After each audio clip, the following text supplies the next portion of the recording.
All right, guys, sorry I'm out of breath. Ooh. Yes, I am.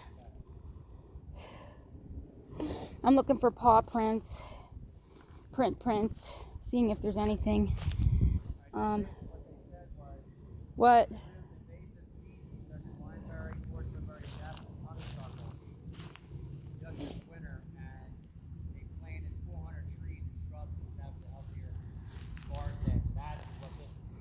Okay, so this is a forest edge.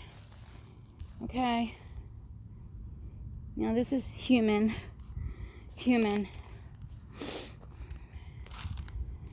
But I'm telling you,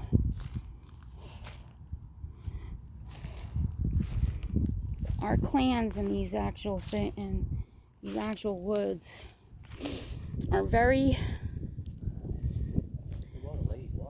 Yeah, she was bird watching. We did this before. Yeah. We cut through some section over here. That's where I want to be in this shit. I don't want to just walk in dead ends. Oh, this is the section that we walk through from that big rock up there. So once we get up and around the bend, you'll be able to see something. Boy, you ain't getting up that one. Look at that swell back there. Oh, yeah. My gosh. You believe it. They can fling themselves. Sometimes they fly up there. Wow. They'll jump like springs.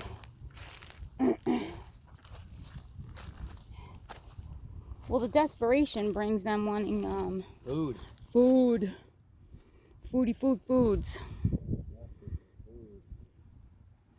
So, you know what's weird? Somebody asked me why and how my first experience with a Bigfoot. And I don't know if I've ever said it, but when I was 10 years old, give or take age, there was a moment when I had my upstairs bedroom at my parents' house. I was on the second floor, and it was a very girly room, you know, pretty flowers and stuff like that.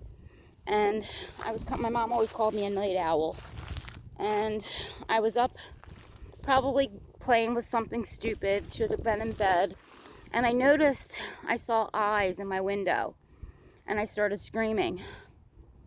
And my mom comes in, my dad comes in, and they're thinking something happened. And I started screaming, there was somebody in the window. And my dad said, "You're crazy, there's nothing there." So, of course, in a panic, my dad looks out and there's nothing there. This went on for weeks. And then suddenly it stopped. And then probably about a year later, 2 years later, my dad found feces, but it was fecal matter that was a human size. And it looked like somebody had defecated on the roof of my dad's garage. But it looked like they were looking in my window. So my dad thought of peeping Tom, somebody trying to burglarize the house. And before you know it, my dad was like convinced that somebody was peeping Tomming my bedroom. So he wanted me to move my room, but of course my mom didn't want it. And now I'm a teenager and I wanted to move it downstairs. So I did. And after that time, everything stopped. So it kind of like went away. And then before I knew it, adulting, and my brother-in-law was addicted to Bigfoot shows, like obsessed. And then one day, I'm driving home from teaching, and on the side of the road, I saw some things that looked really weird. And then it happened. I saw them. And I think they saw me. And out of amazement, I kept seeing them. And now, I have them so many times. I've seen them that they're becoming a part of my life and followed me home. So this is where my adventure takes off, because it seems like I can see them almost everywhere and they can't hide. So now I can just experiment and do research to figure out why we can't see them, how we're able to see them if we can, how they can be elusive to us, what do they like, and how do they communicate. And when people actually do those hoots and there's one down there. Hold on. I'm going to zoom in because it looks like a tree. I don't think it's a tree. Yeah, I see you. Okay.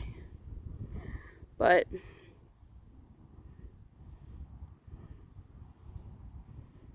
they have abilities that you can't even imagine.